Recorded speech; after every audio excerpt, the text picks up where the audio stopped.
오늘은 지난주에 이어서 헌상에 대한 것을 생각해 보도록 하겠습니다.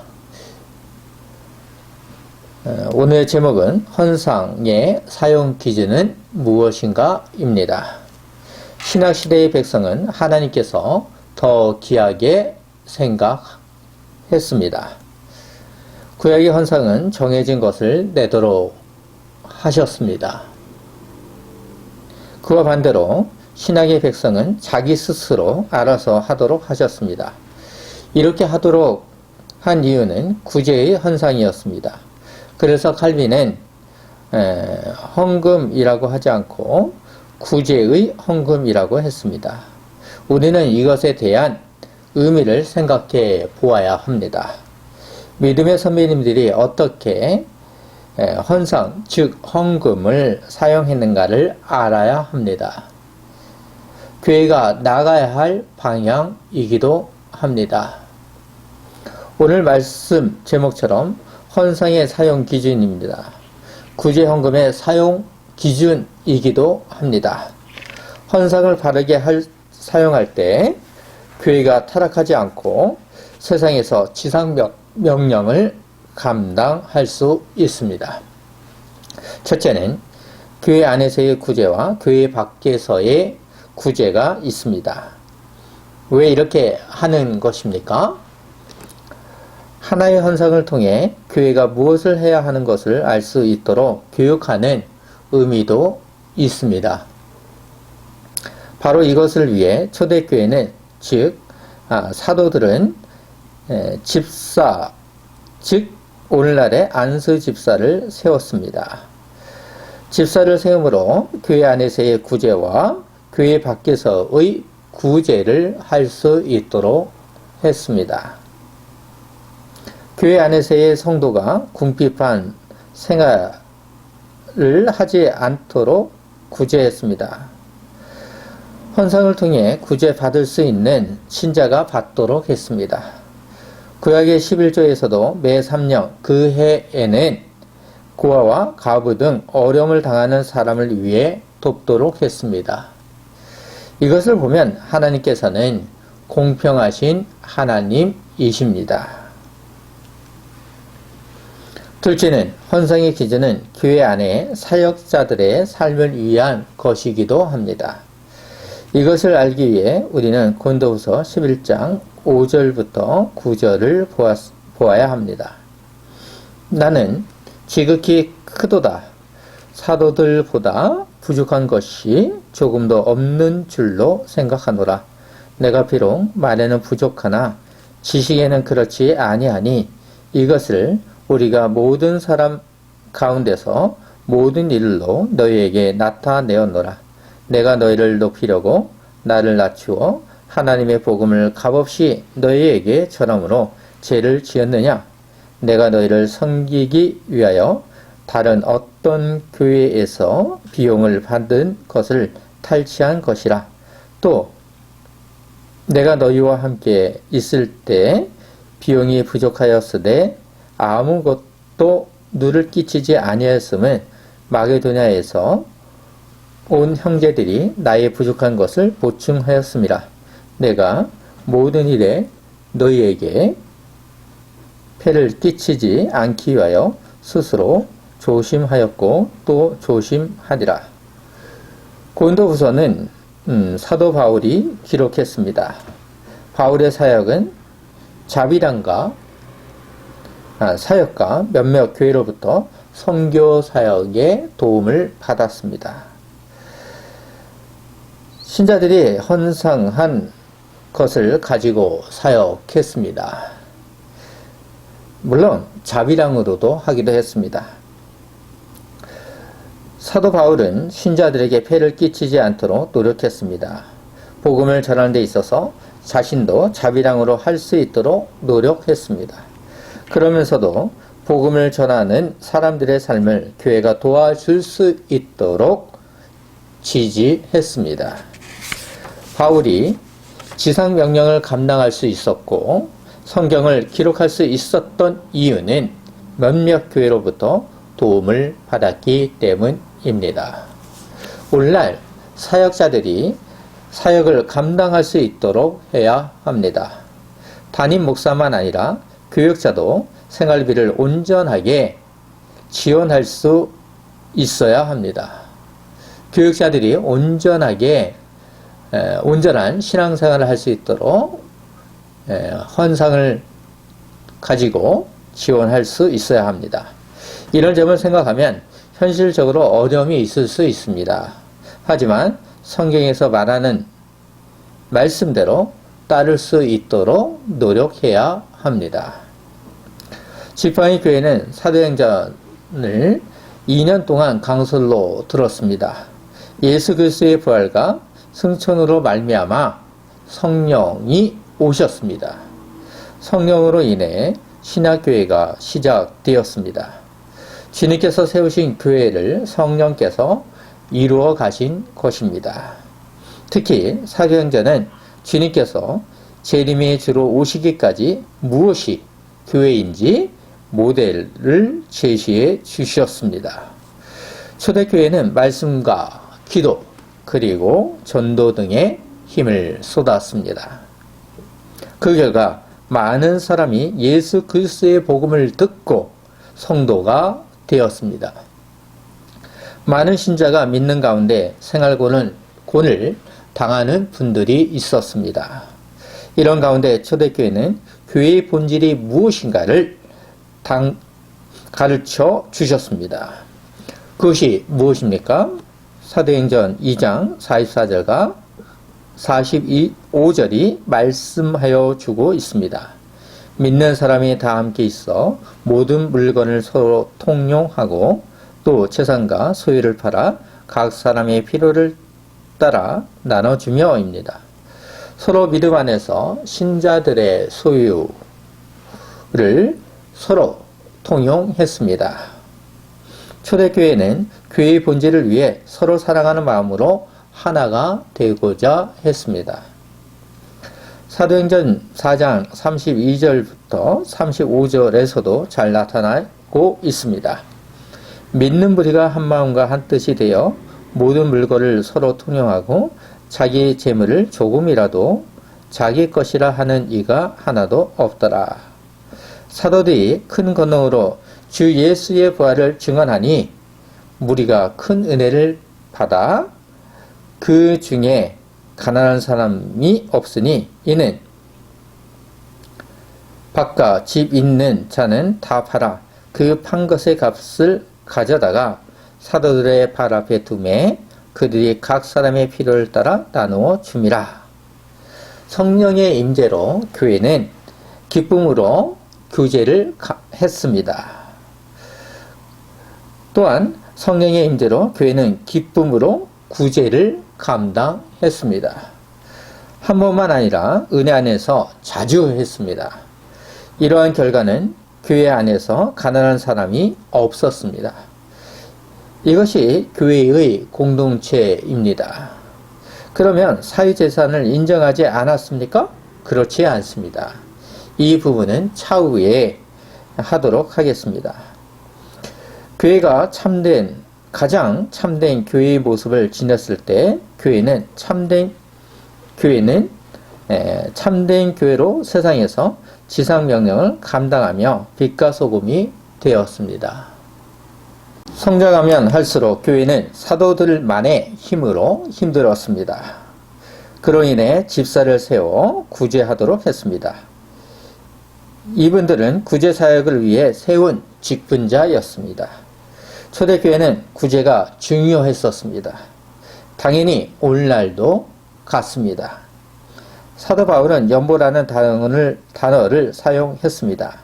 연보라는 뜻은 자선금으로 어려움을 당하는 사람을 위한 헌상 즉 헌금이었습니다. 이것을 개혁교회 선배님은 사랑의 봉사라고 했습니다. 이것을 통해 사도 바울은 어떻게 하려고 했습니까?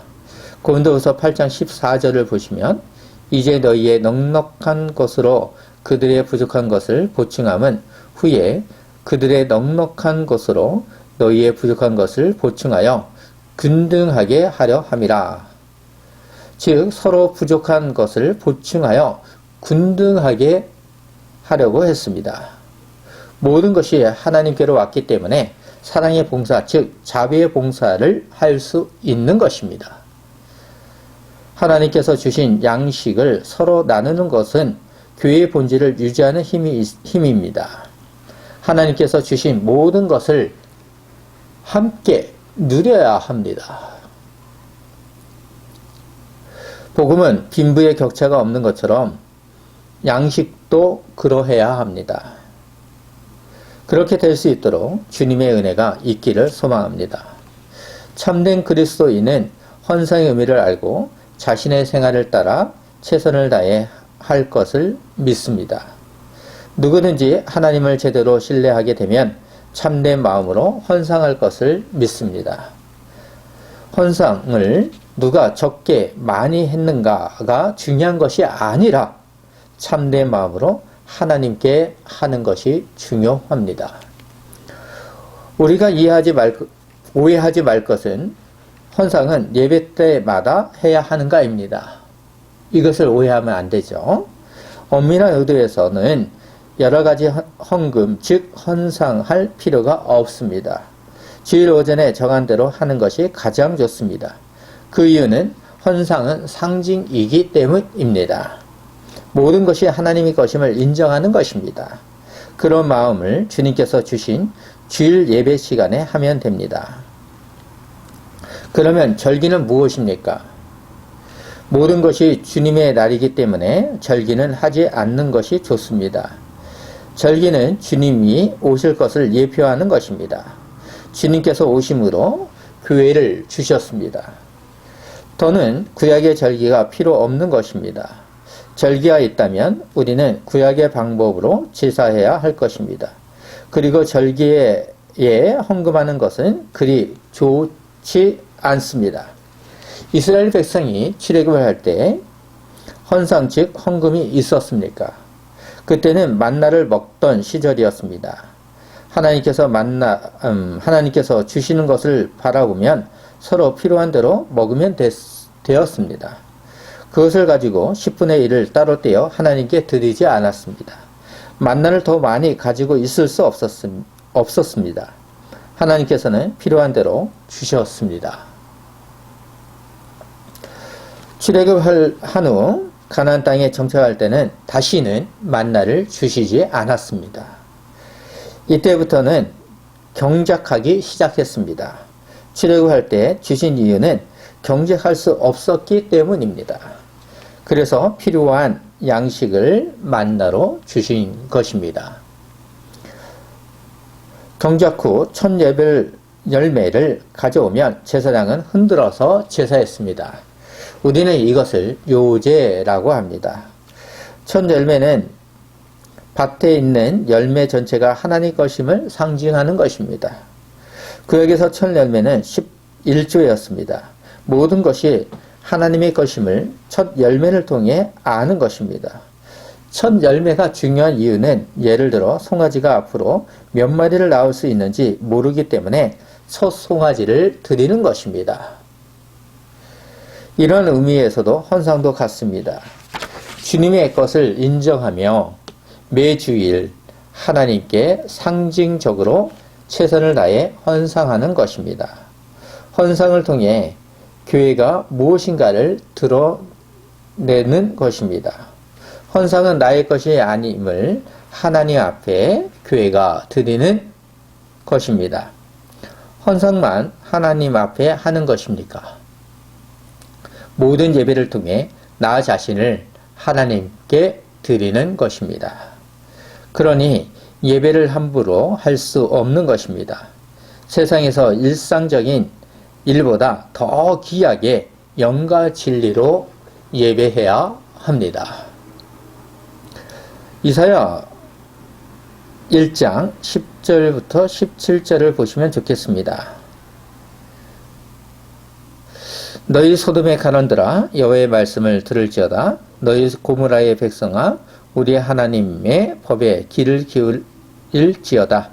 여호와께서 말씀하시되 너희의 무수한 재물이 내게 무엇이 유익하뇨? 나는 수양의 번제와 살진 짐승의 기름에 배불렀고 나는 수송아지나 어린 양이나 순염소의 피를 기뻐하지 아니하더라. 너희가 내 앞에 보이려 오니 이것을 누가 너희에게 요구하였느냐? 내 마당만 밟을 뿐이니라. 헛된 재물을 다시 가져오지 말라. 분향은 내가 가증히 여기는 바요. 벌삭과 안식일과 대회로 모이는 것도 그러하니 성회와 아울러 악을 행하는 것을 내가 견디지 못하겠노라. 내 마음이 너희의 월삭과 정한 절기를 싫어하나니 그것이 내게 무거운 짐이라.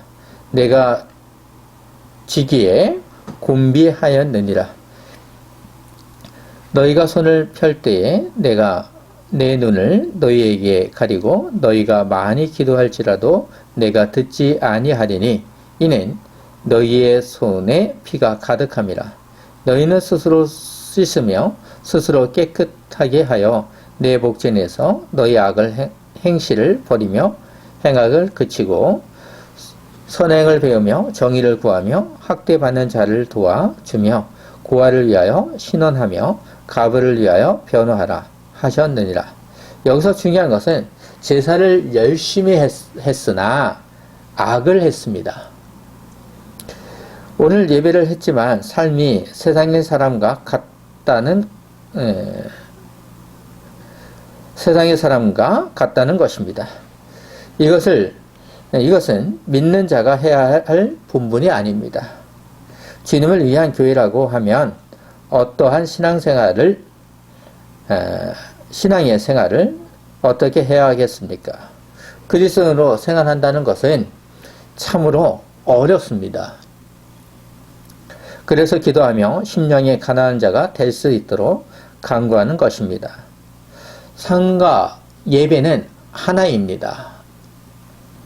서로 분리될 수 없습니다. 15절을 생각하면 많이 기도해도 소용없다는 것입니다. 길게 기도한다고 하나님께서 소원 성취하도록 도와주지 않습니다. 중요한 것은 삶과 예배는 하나이며 기도는 하나님의 뜻이 이루어질 수 있도록 간구하는 것입니다. 주님께서 보여주신 삶처럼 교회도 같아야 합니다. 신약시대 바리새인들은 11조의 정신을 생각하지 않았습니다. 그들은 11조에만 관심이 있었습니다. 그들의 마음을 아시는 주님께서는 마태복음 23장 23절에서 하 있을진저 외식하는 서기관들과 바리새인들이여 너희가 박하와 외양과 근처의 11조는 드리되 율법에 더 중요한 바 정의와 긍휼과 믿음은 버렸도다. 그러나 이것도 행하고 저것도 버리지 말아야 할지니라고 하셨습니다. 유대 종교 지도자들은 11조를 했습니다. 하지만 율법에서 말씀하고 있는 정의와 긍휼과 믿음을 버렸습니다. 그것을 아시는 예수님께서는 종교 지도자들의 외식하는 행위를 비난한 것입니다. 헌상하는 사람의 마음이 중요한 것입니다. 자신들의 권력이 중요했기 때문에 사람들에게 외식하는 행위로 11조를 했습니다. 다른 사람들보다 더 많이 했지요. 11조의 정신 즉 헌상은 정의와 긍휼과 믿음입니다. 헌상은 마음으로 하는 것입니다. 많이 하거나 적게 하는 것이 중요한 것이 아닙니다. 주님의 것임을 인정하며 참된 마음으로 하는 것이 중요합니다. 율법이 요구하는 것은 하나님을 사랑하는 것이고 이웃을 사랑하는 것입니다. 이러한 정신이 헌상에 있습니다. 바리새인처럼 외식하며 11조 또는 헌상을 하면서 의의 기준으로 삼는 것은 어리석은 것입니다. 지팡이 교회 성도는 스스로 의를 얻을 수 없습니다. 참된 마음으로 헌신할 때 주님으로부터 의롭다함을 얻는 교회가 될 수 있습니다. 지팡이 교회는 스스로 자원하는 마음으로 헌상을 해야 합니다. 교회의 표지를 바르게 세우며 성장하는 교회가 되기를 소망하며 기도로 마무리하겠습니다. 기도하겠습니다. 하나님 아버지, 헌상을 온전한 마음으로 할 수 있도록 도와주시옵소서. 헌상의 기준을 알았다면 참된 마음으로 하나님께 올려드릴 수 있도록 해 주시옵소서. 하나님께서 은혜를 주셔야 우리의 마음도 넓어질 수 있습니다. 넓어진 마음으로 구제하는 헌상을 할 수 있도록 도와주시옵소서. 나눔이 있는 헌상이 되게 하여 주시옵소서. 많고 적음이 중요한 것이 아니라 어떤 마음으로 하나님께 헌상했는가가 중요합니다. 외식하는 자가 되지 않도록 인도하여 주시옵소서. 주님을 사랑하는 마음으로 대가를 바라지 아니하며 참된 신앙인으로 헌상하게 도와주시옵소서. 이 헌상을 가지고 교회와 이웃을 사랑하게 도와주시옵소서. 헌상은 언제나 하나님의 뜻이 이루어지기를 바라는 것입니다. 하나님께서 우리를 통해 뜻을 이루어 가실 것을 믿사오며 주 예수 그리스도의 이름으로 기도하옵나이다. 아멘.